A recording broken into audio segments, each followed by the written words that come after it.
It's Wednesday the 26th of October and I've just come back from the Leicester Square Theatre, having seen Ricky Gervais. So that's the third time that I've seen his pre-practice show, new material show.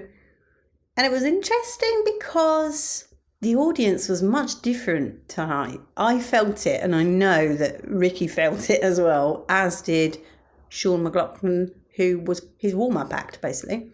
Very difficult crowd to get going. I mean, there was lots of laughter. I'd be absolutely chuffed to bits with that laughter. But I just knew, having seen the show several times before, I just knew it wasn't kind of the same level. It also didn't help that somebody about, I don't know, I mean, I was row C, and somebody about 3 or 4 rows back was having a picnic.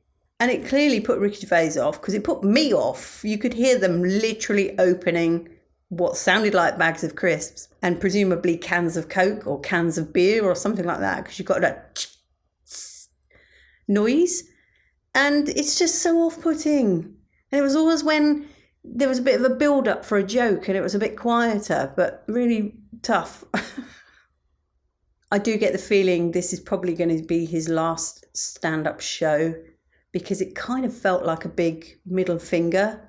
And I think he's reined in some of his jokes around trans issues. So I get the feeling even he's self-censoring on this subject. And so he's probably had enough. But some of what he did was just so near the bone. I genuinely cannot imagine anybody else on this planet being able to say some of the stuff he said.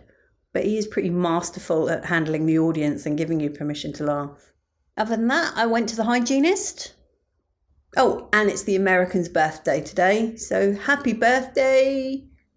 He said quite a sweet phrase, actually, on text, which I thought, I'm going to use that. He said, yes, it's his personal Thanksgiving day, which I think is quite a good phrase. Much love and gratitude.